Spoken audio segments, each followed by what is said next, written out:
My name is Samantha Lee, and I'm 32 years old. Tonight, I'm walking into a place that once haunted me, the annual Quantum Innovations Gala, where my sister Rebecca always shines brightest. I'm not sure why I agreed to come, maybe curiosity, maybe because I've changed. But what I didn't expect was that within just a few hours, she would try to humiliate me in front of the entire industry. And I would be the one to shut her down in a way she'd never forget. This isn't just a story about a public comeback. It's about breaking free from a shadow that's followed me my whole life. Have you ever been compared, overlooked, or dismissed by your own family? Stay with me. This might be the story you've been waiting for. I stepped out of the car, heels clicking against the marble floor of the entrance hall. The venue was stunning. Towering glass walls, soft golden lights, elegant laughter echoing under chandeliers that probably cost more than my apartment. And yet, I felt like I didn't belong. My heart pounded so loudly, it drowned out the string quartet playing in the background. I rubbed my clammy palms against my dress, trying to breathe. I had changed. I kept telling myself that. I wasn't the girl they used to dismiss, not anymore. But the moment I walked into that room, saw the polished name boards, the polished people, and the polished smiles, the old weight settled right back onto my shoulders. And then I saw her, Rebecca, standing in the center of a small, admiring crowd, wine glass in hand, but tossing back her hair in that effortlessly confident way only she could manage.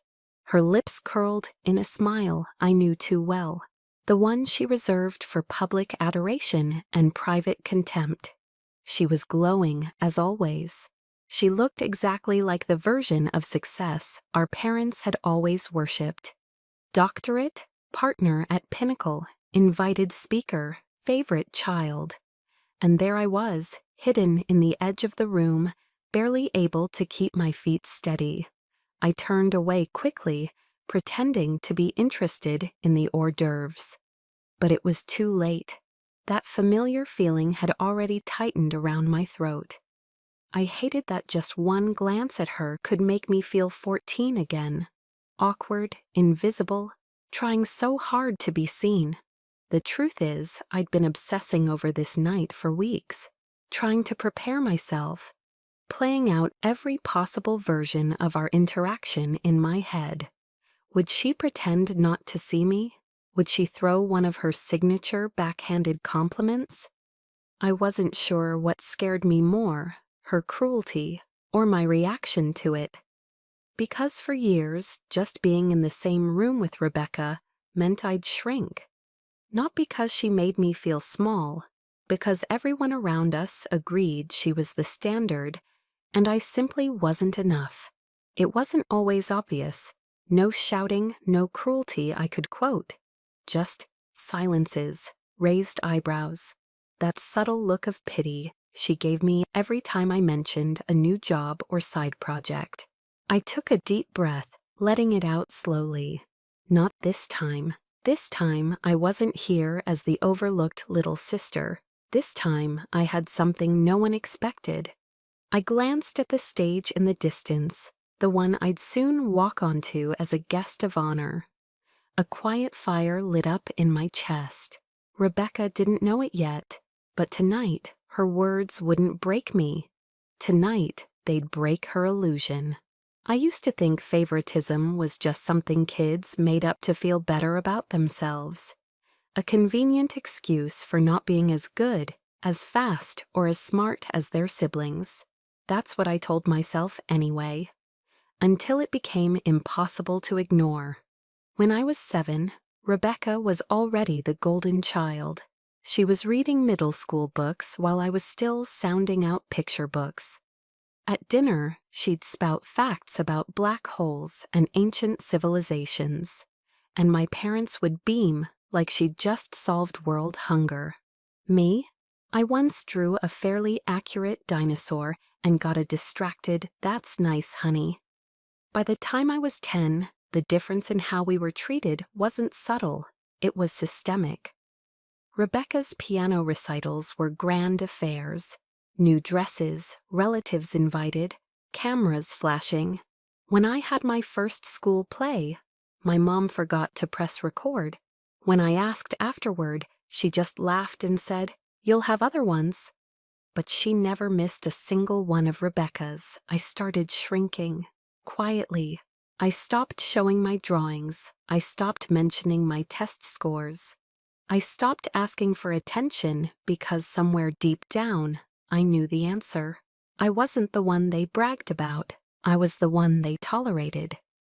In school, things weren't much different. Teachers who had Rebecca before me would light up when they saw my last name, only to visibly deflate by mid-semester when they realized I wasn't her. I didn't win math competitions or debate tournaments. I wrote articles for the school paper. I liked helping other students with their projects. I was nice. But no one ever gave awards for nice. And at home, nice wasn't enough. Rebecca was ambition incarnate, captain of this, president of that. Every report card was a wall of A's, every standardized test another record broken. When I brought home a B+, my dad would sigh and say, "You know, your sister never got below an A in this class." It was always about her achievements, her potential, her future. I tried, God, I tried. I joined clubs I didn't care about, took honors classes that made me feel like I was drowning. I even tried to run for class secretary once, but lost badly. Rebecca, naturally, had been class president by then. I overheard one of her friends joke, "Guess it doesn't run in the family." The worst part? No one ever said I was a failure. They didn't have to. It was the absence of praise, the lack of interest, the way they only looked up when Rebecca entered the room. I learned how to disappear without making a sound. I learned to live in someone else's shadow. But I didn't hate her, not really. It's strange, isn't it? How you can feel completely crushed by someone and still crave their approval? I remember one afternoon, I must have been around 12, Rebecca found one of my stories tucked in a notebook on the kitchen table. She skimmed it and said, "This is cute," before tossing it back like it weighed nothing. That night I couldn't sleep. Not because she insulted it, she hadn't, but because I wanted more. I wanted her to look at me the way she looked at her trophies. I wanted someone, anyone, to think I was remarkable. Instead, I became the background character in my own home. The one no one noticed until something went wrong. I was too quiet, too sensitive, too average. There were no breakdowns, no rebellions. I did my homework. I helped with chores. I smiled at the right times. But inside, I was shrinking into myself. Sometimes I wonder what might have changed if just once, someone had looked at me with the same light in their eyes that they reserved for Rebecca. Even small wins felt like losses. I once made the honor roll and was so proud I taped the certificate to the fridge. The next day, Mom replaced it with Rebecca's college acceptance letter. Not out of malice, just because that was what mattered more. It always did. I think the real breaking point came in high school. I'd spent weeks working on a community service project, organizing a local book drive. We collected hundreds of books, created a mobile library cart, even got featured in the town newsletter. I was glowing when I brought the article home. Rebecca had gotten into Cornell that day. My mom read the headline of the article, smiled briefly, and said, "Sweetie, that's great. Did you see your sister's acceptance packet? They sent a whole folder." That night, I didn't cry. I just stared at the ceiling, realizing something no child should have to realize. My best would never be enough. Not because it wasn't good, but because it wasn't her. that realization didn't turn me bitter. It turned me invisible. I stopped expecting them to show up. I stopped telling them about my projects, my goals, my little wins. What was the point? Silence became easier than hope. But what they didn't know, what even I didn't realize back then, was that something else was growing inside me. A quiet resilience, the kind that doesn't scream or demand attention. The kind that waits, watches, learns. I learned that I couldn't force anyone to see me, but maybe, just maybe, one day I could build something they couldn't ignore. And no, it wouldn't be for them. It would be for me, because one day I'd stop chasing a seat at their table and start building my own. And when people tell me now how lucky I must be to have such a brilliant sister, I smile. Not out of agreement, but out of knowing they'll never understand what it's like to be constantly measured against someone who was never meant to be your yardstick. Rebecca wasn't the villain of my story. She was just the mirror everyone held up to remind me of who I wasn't. But now I'm done chasing reflections. I'm finally learning to see myself clearly, completely, and without apology. College was supposed to be my fresh start. A blank slate, no Rebecca, no constant comparisons. Just me, figuring out who I was without the shadow. But the shadow followed me anyway. I didn't get into a top-tier school. My grades were good, not great. I ended up at a state university, while Rebecca was off at Cornell. The family reaction was polite, but underwhelming. "It's a good place to find your path," my mom said. "Cornell is intense anyway," my dad added, trying to make me feel better. But I could hear it, the disappointment buried under forced optimism. I switched majors 3 times in the first 2 years. Computer science, psychology, then graphic design. I kept hoping I'd stumble into something that made me feel alive, or at least feel like I wasn't failing. Each switch felt like a confession. I still don't know what I'm good at. And each time I came home, I could see it on their faces. The polite smiles, the passive questions. "So what are you studying now?" followed by that quiet pause when I answered. Rebecca's updates, meanwhile, were newsletter-worthy. She had research grants, internships at Fortune 500 companies, glowing faculty recommendations. One Christmas, I overheard my uncle ask my dad, "So what's Samantha up to?" My dad chuckled and said, "She's still figuring it out." I laughed too, because what else was I supposed to do? Cry in front of the fireplace? The truth was, I was trying. I was juggling jobs, working late nights, filling in the financial gaps with freelance gigs. I graduated a semester late, 5.5 years instead of 4, but I did it. I sent out graduation announcements, proud in my own quiet way. Rebecca didn't come. She had a last-minute conference in Geneva. My parents did come, but I could feel they were distracted, like their minds were elsewhere. My mom asked me twice where the bathrooms were during the ceremony. My dad checked his watch more times than I could count. Still, I tried to stay hopeful. I told myself, it'll get better, they'll see the effort. But it didn't, not really. In the first few years out of college, I bounced from job to job, contract roles, part-time admin work, one miserable year at a tech support center, where I got yelled at daily by strangers for things I couldn't fix. Every family dinner turned into a minefield. Any career updates? Have you considered going back to school? You know, your sister has connections. Maybe she could help. But I didn't want her help, not because I was too proud, but because I knew what her help came with. Explanations, caveats, quiet judgment. I needed to prove to myself, if no one else, that I could do this on my own.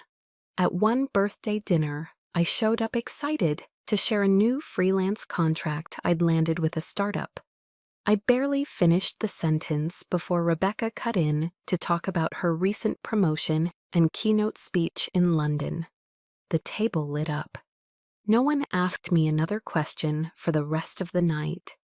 That night, I went home and deleted the announcement draft I had planned to post. It felt pointless. I felt pointless. Eventually, I just stopped talking about work altogether. I became the quiet one, the private one, the one who was always fine.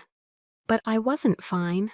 I was exhausted, not just from life, but from carrying this constant weight of not being enough. And so I began to retreat, not out of spite, but out of survival. I declined more invitations, skipped more gatherings, let text threads go cold. I stopped looking for signs of approval and started focusing on what I needed to stay sane. I built routines, woke up early, took long walks with no destination, journaled, read books that made me feel seen, cried in the shower more than I'd admit to anyone. And slowly a new kind of silence grew, one that wasn't rooted in shame, but in space. Space to breathe, space to exist. I didn't hate my family, I just couldn't keep losing myself every time I stepped into their orbit. The more distance I created, the more clearly I saw the pattern. I had spent my whole life trying to be heard by people who never learned how to listen. So I stopped trying. And strangely, that's when I began to heal. Not because they changed, but because I stopped needing them to. And yet, even in the quiet, there was grief. Grief for the version of me that still wanted to make them proud. Grief for the conversations that never happened, the "I see you" or "I'm proud of you" that never came. I used to think if I worked hard enough, kept my head down, stayed respectable, they'd come around. But now I realized maybe they wouldn't, and maybe that had to be okay. What I was building, though messy and small, was mine. My peace, my solitude, my healing. I was learning to stop chasing applause and start trusting my own instincts. There were setbacks, of course. I still had nights where I'd spiral, where I'd question everything. But those nights were slowly becoming fewer. I started writing again, not for grades or praise, or to impress anyone, just for me. I wrote small stories, journal entries, half-finished thoughts. For the first time in a long time, I didn't need anyone to read them. I just needed to hear myself think. And in those moments, in that fragile, flickering light, I began to realize something no one had ever told me. You don't need to be someone else's success story to be your own. That truth, simple as it was, changed everything. It didn't fix the past. It didn't erase the scars. But it gave me the courage to stop hiding from myself. And that, quietly, stubbornly, was where everything began to shift. There's a particular kind of silence that comes with living alone. Not the peaceful, meditative kind, but the kind that settles in your bones.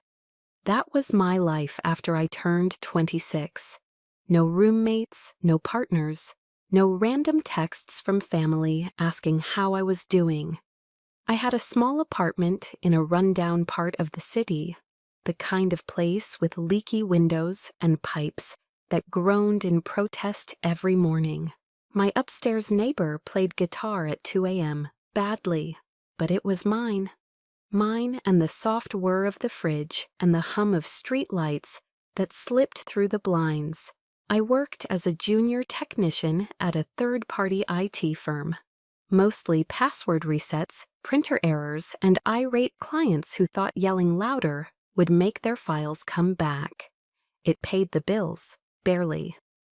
I supplemented with small freelance gigs, designing simple websites, writing copy, testing beta apps for a few bucks.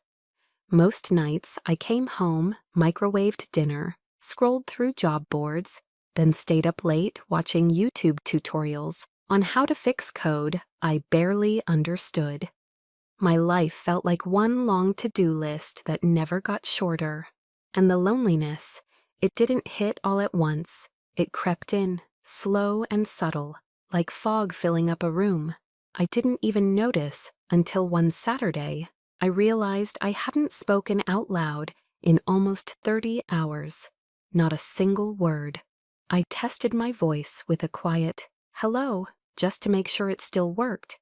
Some days were better, others were heavy. On the worst ones, I'd sit on the floor of my kitchen, back against the cabinets, wondering if this was it. If this was what life looked like when you stopped trying to be visible. I missed connection, not just love or friendship, but the kind of connection where someone sees you and says, "I get it. You're not crazy. You're not invisible." I think that's why I took the contract job at Cole & Merrill Consulting when it showed up on a local tech board. The posting was vague. Temporary back-end troubleshooting, 3-month term, low pay. But something about it felt like movement, like forward. That's where I met Ethan Cole. He wasn't what I expected, not in the tech world, and certainly not in the executive world. Late 50s, kind eyes, wore cardigans to meetings, and asked more questions than he answered. On my first day, he stopped by my desk and said, "I'm glad you're here. You were recommended as someone who thinks differently. We need that." I thought it was a canned line, a nice HR trick. But then he proved me wrong. The project they brought me in for was a mess. Corrupted datasets, duplicated fields, cross-platform conflicts. The team was burned out and defensive. I spent 3 days just trying to understand where the mess even began. On day 4, I pulled an all-nighter, mapped out the system by hand, and submitted a 2-page diagnostic report. I didn't expect anyone to read it, but Ethan did. He called me into his office, handed me a cup of coffee, and said, "Walk me through your thought process.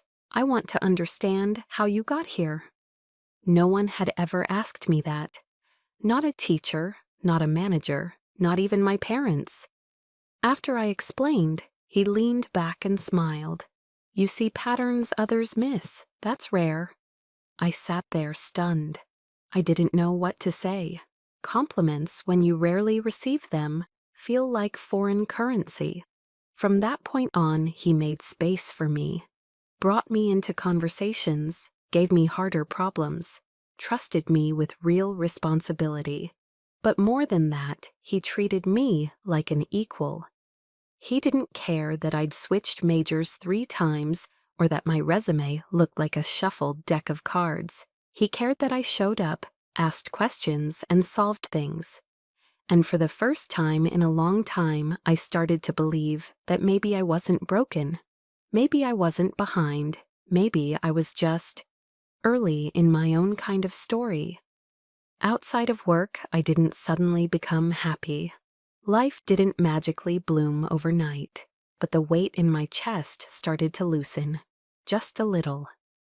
Ethan would drop by my desk sometimes, not with tasks, but with questions.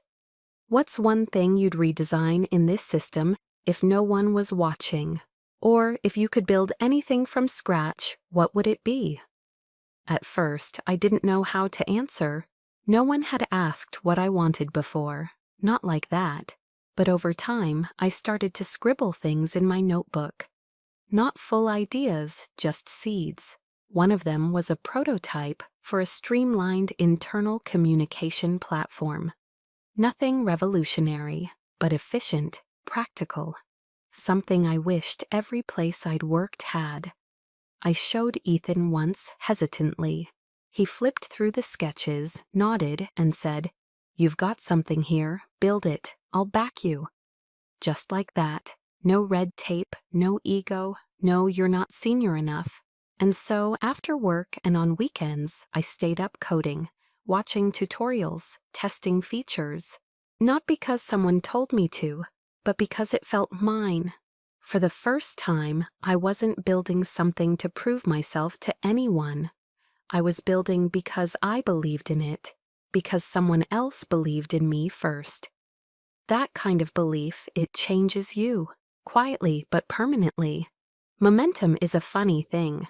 Once it starts, even the smallest shift can feel like a wave.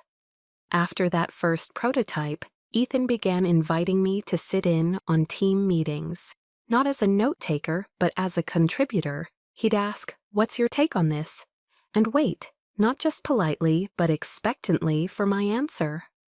I wasn't used to being asked for opinions, let alone having them taken seriously. It shook something loose in me. The more he trusted me, the more I leaned in. I started proposing ideas, troubleshooting more boldly, even pushing back when I thought a direction didn't make sense. And instead of shutting me down, he'd nod, consider, and sometimes even change course. It wasn't just Ethan either. Jessica, one of the senior strategists, began looping me in on product planning calls. She had a sharp edge to her, the kind that could slice through any nonsense in a room. But when she spoke to me, it was with a strange sort of respect. "You see around corners," she told me once after I flagged a data gap no one else noticed. "Keep doing that." I began to understand what it felt like to be valued, not for being loud or impressive, but for being precise, thoughtful, effective. And somewhere along the way, I realized I'd stopped needing to prove anything. The work itself became the reward. Long nights didn't feel like punishment, they felt like purpose. I started staying late not because I was behind, but because I wanted to keep building. I wasn't just solving problems, I was building a voice. Outside the office, the change followed me. I stood a little straighter, walked with more certainty. The barista at the corner cafe memorized my order and said, "You seem different lately, like you finally belong somewhere." And for once, I believed it. I remember one Thursday afternoon, Ethan pulled me aside and said, "I want you to consider coming on full-time." He paused, then added, "Not as a tech, as a strategist. I think you have a long game in you." It caught me off guard, not just the offer, but the way he said it.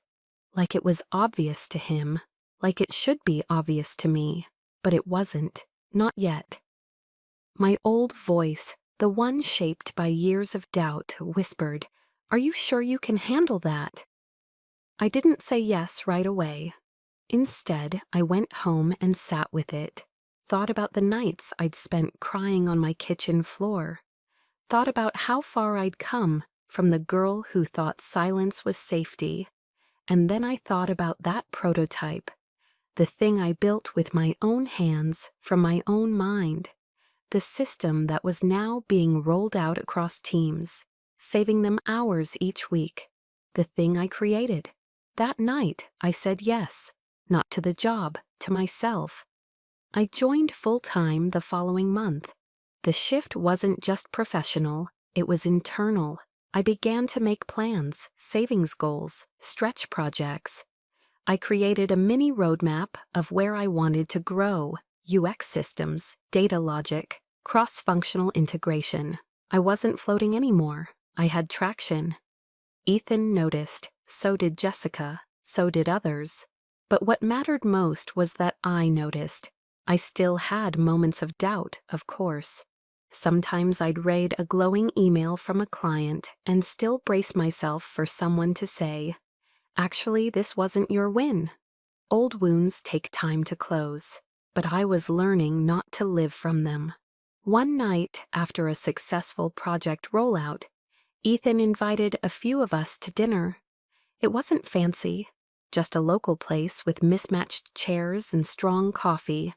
We were laughing over something trivial when Ethan turned to me and said, "You know, I don't just admire how you think, I admire how you've rebuilt yourself." That moment landed somewhere deep in my chest. Not because I needed the validation, but because I finally understood the difference between recognition and manipulation. Recognition gives you space, manipulation demands you shrink. And for the first time in my life, I didn't feel small in the presence of success. I felt equal to it. In the months that followed, my world didn't just change, it expanded.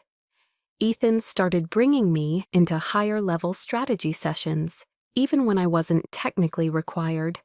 "Sit in," he'd say, "just listen, and if something doesn't make sense, say so." At first, I barely spoke. I took notes, I observed, but then one day I spoke up. Just a quiet observation about an inefficient data process no one had mentioned. The room paused, a few eyes turned, then someone said, "That's a really good point." And just like that, I became part of the room. Not the girl tagging along, not the technician, the strategist. Outside of work, something even more important was happening. I was letting people in. Jessica and I started having coffee outside the office. We didn't just talk about work, we talked about life, about burnout, about boundaries. She told me about the time she almost left the industry and how one mentor changed everything. I told her about how I used to disappear into silence. She didn't try to fix me, she just listened. And in that quiet, I felt seen. I was building something bigger than a career. I was building a system of safety, the kind I never had growing up. One where being enough wasn't something I had to earn. The next morning, I walked to work with the sunrise, coffee in hand, head high. I wasn't chasing anyone anymore. I was walking in my own light. I didn't plan for things to move this fast. 6 months after joining full-time, the company was in trouble. Quantum Innovations had a brilliant product and a decent team, but they were hemorrhaging money. Their marketing was outdated, their user data misaligned, and their core platform lacked real-time integration. Internally, people were stressed, departments siloed, and leadership quietly panicked. Jessica was the first to pull me aside. "Ethan trusts you," she said. "And frankly, you see things clearer than most of us do right now. I think it's time you started speaking up." It was terrifying, but I did it.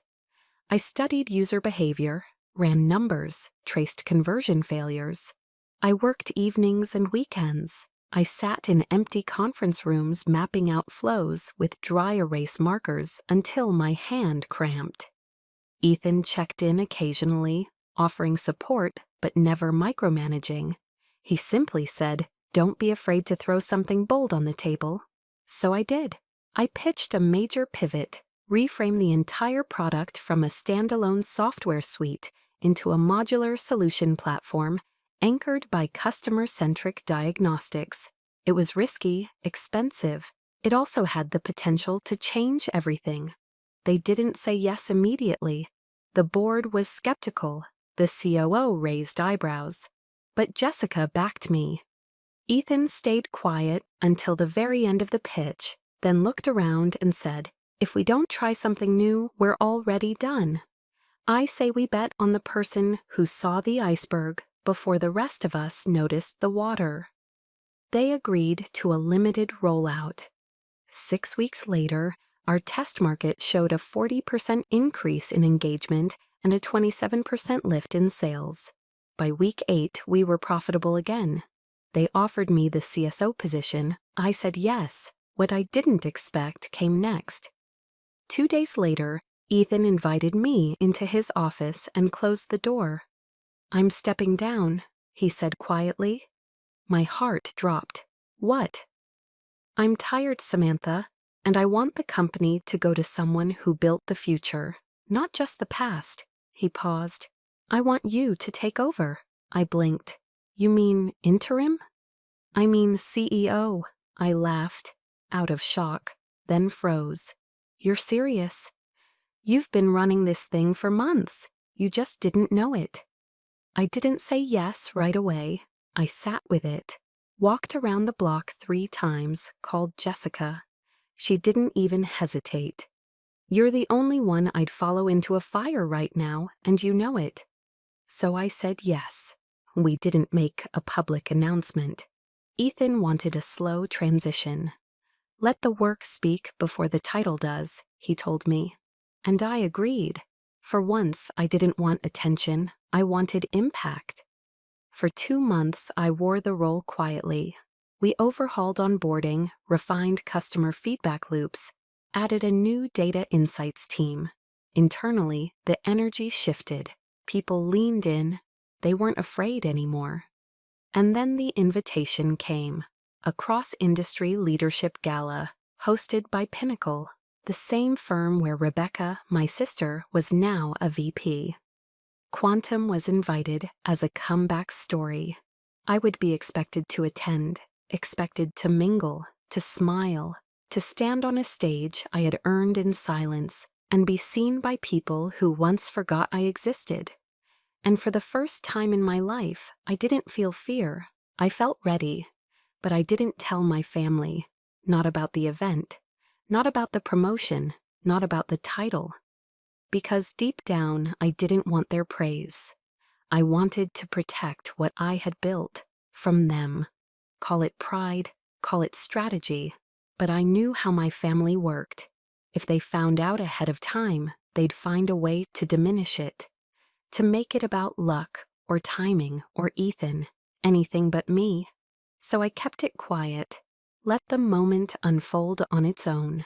Jessica helped me pick the dress. Ethan had my back on logistics. The entire Quantum team had started referring to me casually as the boss, even though we hadn't updated the org chart. And me, I focused. Every hour I spent preparing for that event, I wasn't thinking about revenge. I wasn't planning some dramatic speech. I was simply getting ready to walk into a room full of people who didn't know I'd arrived, and watching their faces when they realized it. There's power in silence, and sometimes your best move is the one they never see coming. The night before the event, I stood in front of my bathroom mirror, rehearsing how I might greet her. Rebecca, my sister, my benchmark for everything I was supposed to be. I tried on a smile. It looked calm, maybe too calm. I wasn't trying to look powerful, I just didn't want to look small anymore. I laid out my name tag, Samantha Lee, Chief Executive Officer, Quantum Innovations, and stared at it for a long time. I didn't feel imposter syndrome. I felt a quiet, earned certainty. This time, the name spoke for itself. In the morning, I walked into the venue early, before the crowds arrived, checked the lighting, memorized the floor layout, took a deep breath as I passed the Pinnacle banner. I knew Rebecca would be there. I knew she'd have no idea, and I planned to keep it that way until the moment mattered. When our team arrived, I kept it casual, no fanfare. I mingled with my colleagues, let Jessica take point with press inquiries, observed quietly from the edge of the stage. I wasn't hiding, I was waiting, because I knew my moment would come. Not in the form of applause, not even in the form of recognition, but in her face when she saw who I had become. The ballroom at the leadership gala shimmered with polished ambition. Crystal chandeliers, black suits, clinking glasses, and conversations just loud enough to impress whoever was listening. I stood near the Quantum display, sipping water instead of champagne. My name tag was tucked neatly into the inside pocket of my blazer. For now, I saw her before she saw me, Rebecca Lee, my sister. She stood in the center of a small, admiring circle, laughing at something a board member from Pinnacle had said. Her dress was sleek, her hair perfect, and her presence effortless. She looked exactly the way I remembered, like someone who belonged, like someone the world had already decided was important. It hit me like a muscle memory, the familiar tightness in my chest, the automatic shrinking. But it didn't last. I took a slow breath, steadied my shoulders, and reminded myself, I wasn't here as the awkward kid sister anymore. I was here as a peer, as a leader, And yet, she still looked right through me. We didn't speak until the second hour. I was mid-conversation with a small tech investor when she drifted over, uninvited. "Samantha," she said, her tone sharp with surprise. "I didn't realize Quantum brought support staff." I smiled politely. "Good to see you too, Rebecca." She tilted her head, scanning my outfit, the minimal jewelry, the simple black dress. I guess they're dressing consultants a little more formally these days. It wasn't a question, it was a jab, the kind she'd perfected over decades. Before I could reply, a man joined us, Michael Thompson, a high-level partner at a major fund. Rebecca turned to him smoothly. "Michael, this is my sister, Samantha. She helps out at Quantum. Something in IT, I think?" I watched his expression flicker, interest, then confusion, then dismissal. I'd seen that look my whole life, but I didn't flinch. I offered him my hand. "I'm Samantha Lee. Nice to meet you." Michael barely nodded before turning the conversation back to Rebecca. She basked in it, she always did. Later, I caught her pulling me aside, voice lowered but sharp as ever. "Please don't embarrass me tonight. This isn't your scene." And that was the final straw. I didn't plan to confront her, but she gave me no choice. It happened near the main display area, just before the press began gathering. Rebecca, standing next to two other executives, started recounting stories about resilient women in tech. She motioned toward me casually. "My sister over there, poor thing, switched majors 3 times, bounced between jobs, got lucky with this little Quantum gig.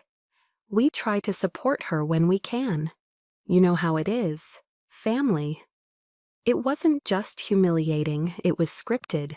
Like she'd rehearsed this version of my life, and now performed it as entertainment. I felt the heat rise in my chest. For a split second, I considered walking away, shrinking again, but not this time.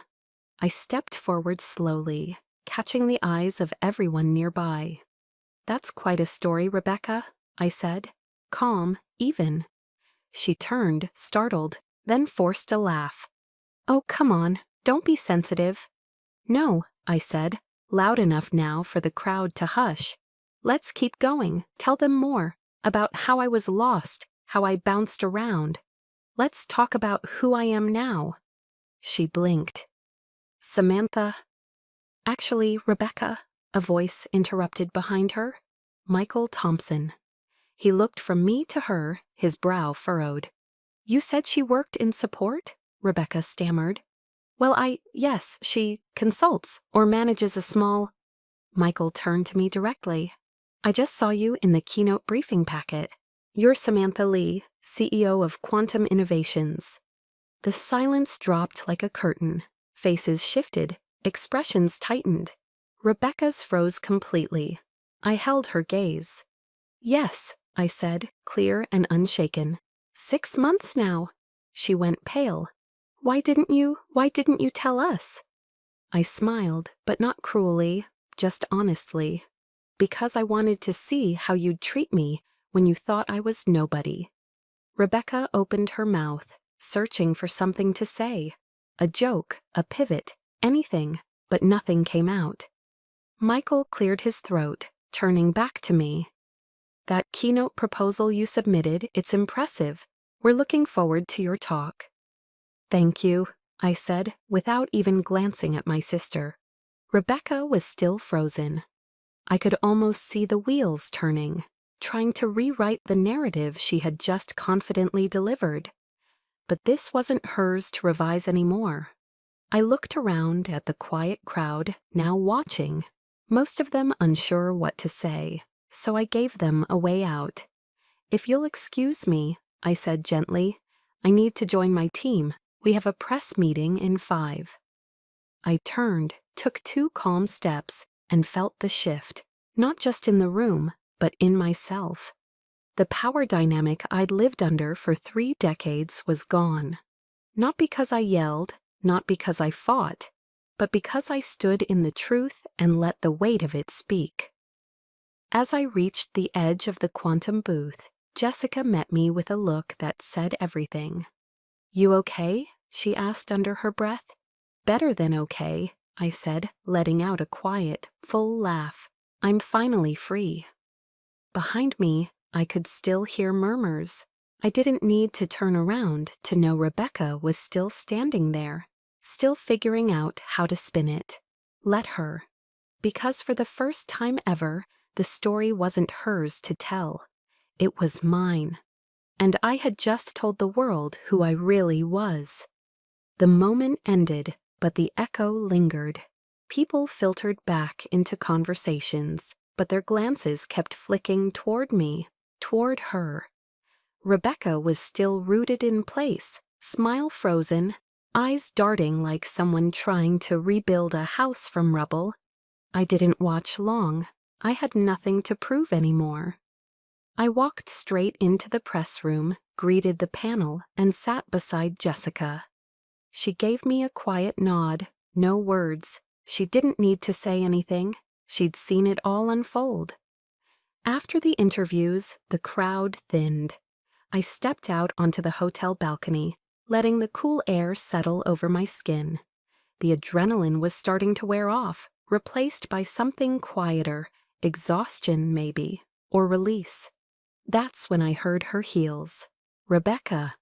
She stood a few feet away, still poised, but different now. The edge had dulled. Her voice was tight when she finally spoke. "I didn't know." I turned. "You didn't ask."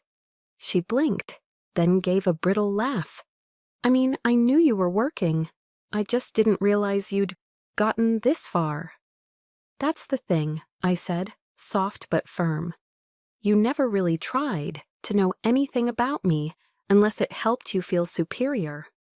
Her mouth opened, closed. She looked away, then back. "Look, I didn't mean to make you feel small." "You didn't have to mean it," I said. "You just had to keep doing it." We stood in the silence, the kind that comes after impact, the kind you don't fill. "I was just trying to keep the mood light," she mumbled. "No," I replied. "You were performing, and the worst part is you didn't think I'd notice, or that anyone else would."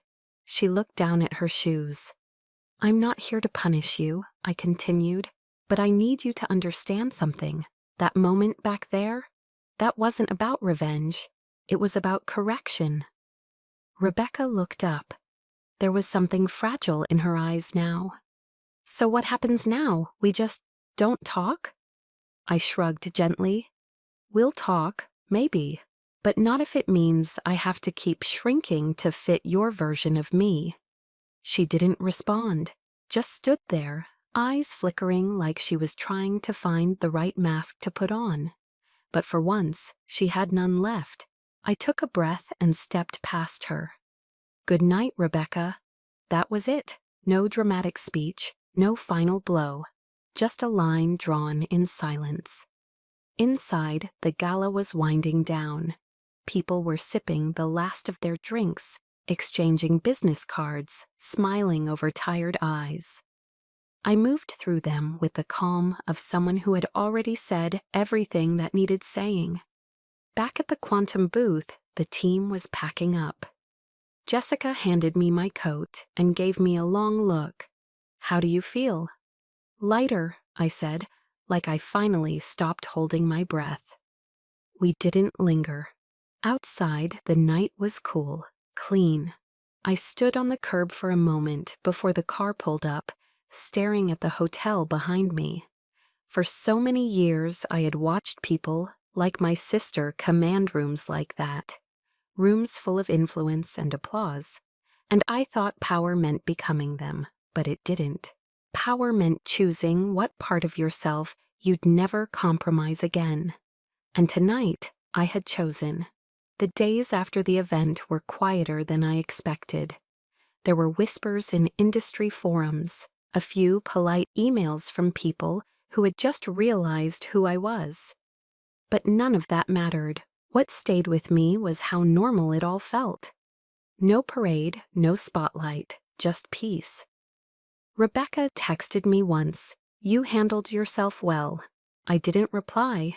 Instead, I spent the next few days focused on what I always did best: building systems, meeting with my team, eating lunch with Jessica in the break room, walking to work in the early morning light, coffee in hand, heart steady.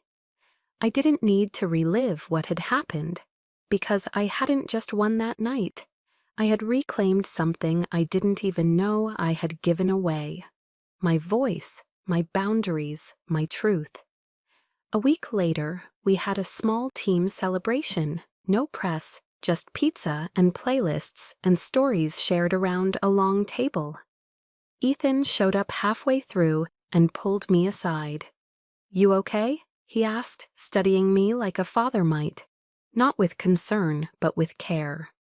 "I'm good," I said. "Actually, I'm more than good." He smiled. "You've changed the culture here, you know. People are walking differently. I think that's because they've seen what it looks like when you don't let the past define you." He nodded slowly. "And when you don't let the people in the front row write your story." Exactly. Later that evening, as the team dispersed, I stayed back to wipe down the tables. Jessica came over, holding a paper cup of soda. "You know what I loved most about that night?" she said. I looked up. "What?" "You didn't fight her," she said. "You just stood there and let her fall into the hole she dug herself." I smiled. I wasn't there to fight her. I was there to stop fighting myself. We clinked cups in a quiet toast, and just like that, it was done. The storm, the old story, the weight, all of it left behind, exactly where it belonged, in the past. Peace didn't arrive like a thunderclap. It came softly, quietly, like a song I hadn't heard in years, but somehow remembered the words to. After the gala, there were no fireworks, no public declarations, no phone calls from my family. Just a strange, liberating silence. It didn't feel empty. It felt earned. Back at Quantum, life moved forward. The team kept building, refining, growing. And I moved with them, but no longer from a place of fear or urgency. I didn't feel like an imposter anymore. I felt present, grounded, capable. The media wrote a few polite pieces. One called me the quiet force behind Quantum's rise. I didn't repost it. I just saved the link in a folder named For Me. Because that's what this season of my life became, something just for me. I started waking up without the weight in my chest. I made tea instead of rushing to coffee. I walked to work more often, letting my thoughts wander without chasing productivity. For the first time, my days weren't driven by anxiety. They were led by intention.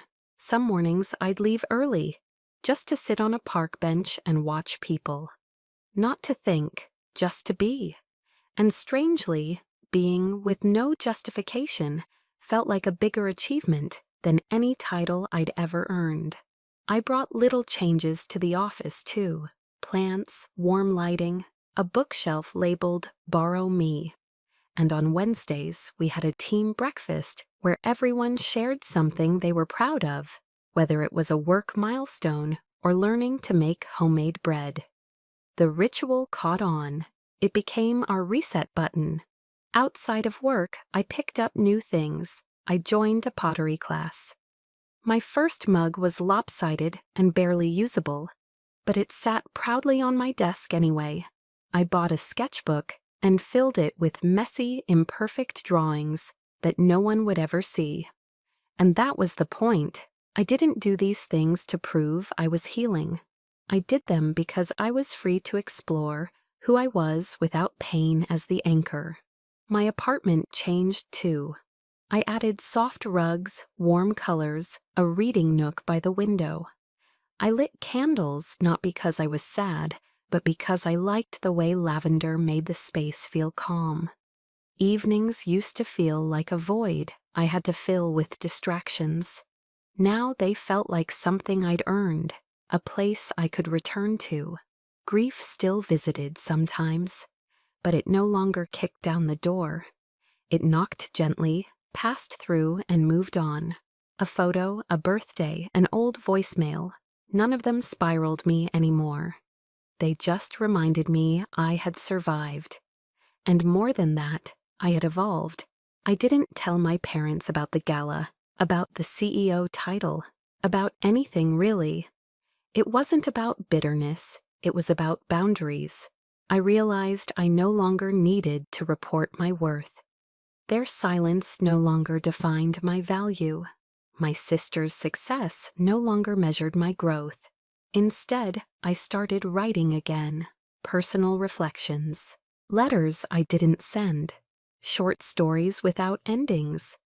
I filled pages without editing, without needing to be clever or perfect. I just let the words find me. It felt like reclaiming something I didn't even know had been taken. One Saturday, I took the train out of the city and hiked a short trail I found online. At the top, I sat with a peanut butter sandwich and a journal. The sun filtered through the trees, and I realized I felt light. Not happy in the loud, performative sense, but quiet happy, whole happy. I pulled out my phone and opened a blank note. No filters, no hashtags, just a single sentence. I'm okay now. That was all. That was everything. Back in the city, my routines deepened. I set aside Sunday nights for quiet planning. Not the productivity kind, but gentle reflection. What made me feel good last week? What drained me? What did I learn about myself? Sometimes I wrote answers. Sometimes I just sat with the questions. I no longer needed certainty in everything. I no longer chased clarity as proof that I was on the right path. I was learning to live with the quiet parts, the unsolved parts, the parts of me still becoming. People around me started to notice too. You seem softer, one coworker said, but stronger too. I took it as the highest compliment. Jessica pulled me aside one afternoon and asked if I'd be open to mentoring a junior staff member. They remind me of you when you first got here, she said. Quiet, sharp, a little unsure of where they fit. I said yes immediately, not out of obligation, but because I wanted to be the voice I never had. The person who sees you before the world decides you're worth looking at. One evening, walking home from work, I passed a family on the sidewalk. A mother, a father, and two daughters, one walking ahead, confident and loud, the other a few steps behind, quiet, staring at the cracks in the pavement. I wanted to stop and tell that second girl, "You're not invisible." But I didn't have to. Because someone, someday, would see her. Just like someone finally saw me. And more importantly, like I learned to see myself, not as the girl in the background, not as the afterthought, but as the main character, in her own damn story. It started with a dinner, not a big one, just takeout noodles on a rainy Tuesday night in Jessica's apartment. Her place had the kind of warmth that made you want to put your phone away. Books on every surface, mismatched mugs, a record player, humming something soft in the corner. I told her I was tired. She said, "Good. That means you're working from the inside out now." We ate on the couch, talked about everything and nothing. Her stories about the early days of her career made me laugh.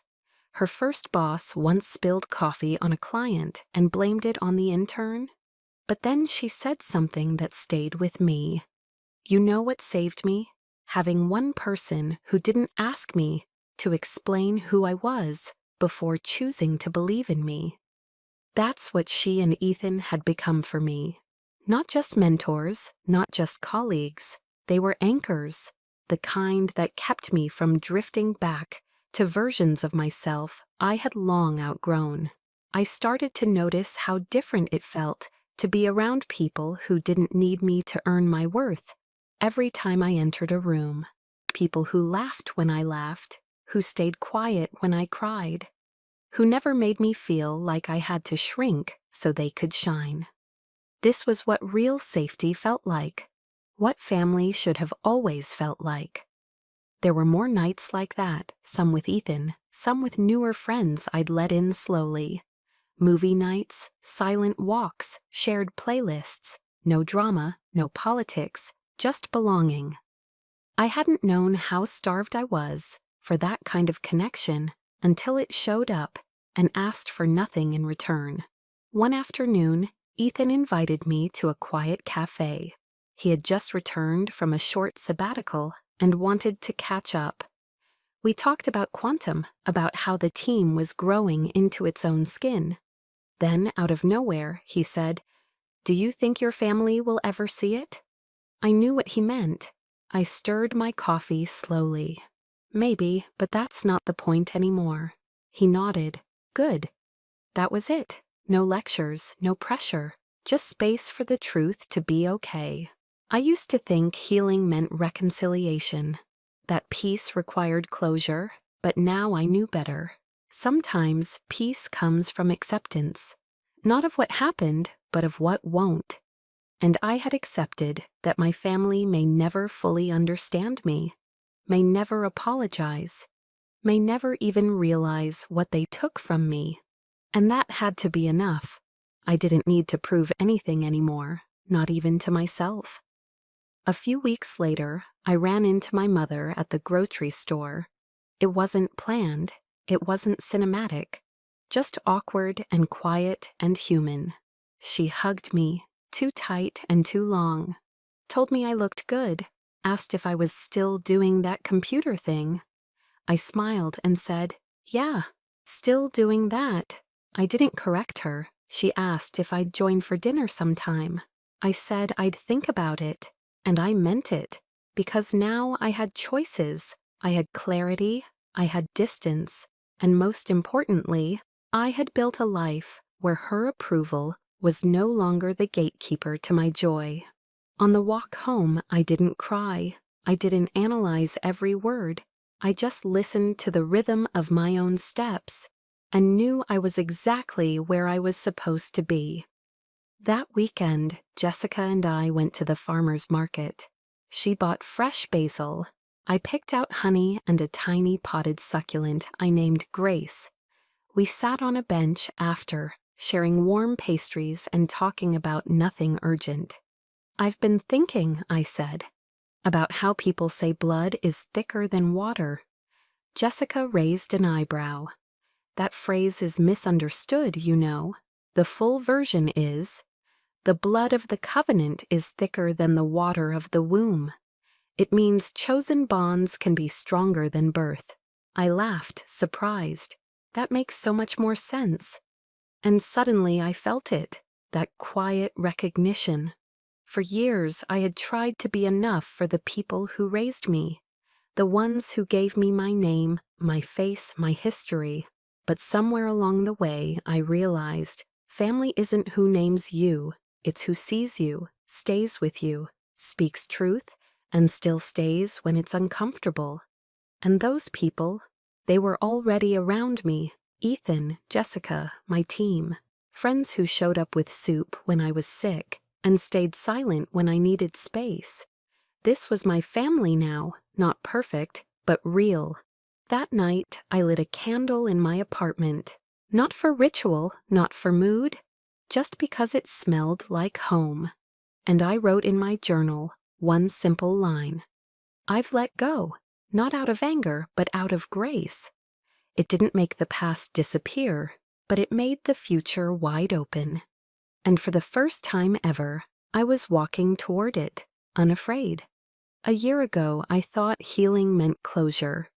I thought it meant someone finally saying, "I'm sorry." I thought it looked like reconciliation, redemption, a neat bow on years of chaos. I thought it required going back, unlocking every door, proving I was worthy to the people who always looked through me. But healing didn't come from any of that. It came quietly, in the stillness of my own company. It came in the moments no one saw, when I chose peace over pride, distance over drama, truth over performance. Healing came when I stopped fighting to be understood, when I stopped shrinking in rooms that never made space for me, when I realized that being underestimated was never the real wound. Believing it was true was. Now I no longer carry that weight. I don't need applause to know I'm doing well. I don't need family dinners to feel rooted. I don't need permission to breathe in my own skin. If you're listening, if any part of this story sounds like yours, I want you to know something. You're not crazy for needing space. You're not ungrateful for wanting boundaries. You're not wrong for walking away. Because survival is not a life, silence is not peace, and love that demands you erase yourself is not love at all. You're allowed to start again. You're allowed to choose people who choose you back. You're allowed to stop explaining your softness, your fire, your ambition, your pain. You don't have to make them understand. You just have to make yourself free. And once you do, everything changes. The weight lifts, the voice returns, the mirror gets clearer. And what you see isn't the version they labeled not enough. It's the truth. That you've always been more than they were willing to see. And now you're not asking anymore. You're living it, not the forgotten one, not the cautionary tale, not the late bloomer or background character, but the author of your own story, told in your own voice, without apology, without shrinking, without fear. This is mine. And maybe, if you're ready, it can be yours too. Because here's the truth no one ever taught us growing up. You don't have to be the bigger person if it only means being smaller. You don't have to keep doors open just because someone else built the house. You don't have to bleed to keep the peace. Peace is yours to define now. And sometimes it looks like saying no. Sometimes it looks like saying nothing. And sometimes it looks like walking away and not turning back. You won't get applause for protecting your soul. You won't always be understood. But one day, you'll wake up and realize you didn't betray anyone. You just finally kept a promise to yourself. And that's where your real story begins. So here's to you, to the ones who outgrew their cages, to the ones who loved and left and still chose softness, to the ones who became everything they needed when no one else showed up. You are not broken, you are becoming, and the world has no idea what's coming next, but you do, because you're writing it, page by page, step by step, with courage in your hands. And no one gets to take that away from you ever again. If you've ever been compared, ever tried so hard just to be seen, and still felt like you weren't enough, then maybe Samantha's story is a little bit yours too. Drop a comment if this touched something real in you. Or simply write, I'm learning to choose myself. You never know who might need to see your words today. And if this story resonated, please like, share, or subscribe. It helps more people find the courage to walk their own path, just like you did.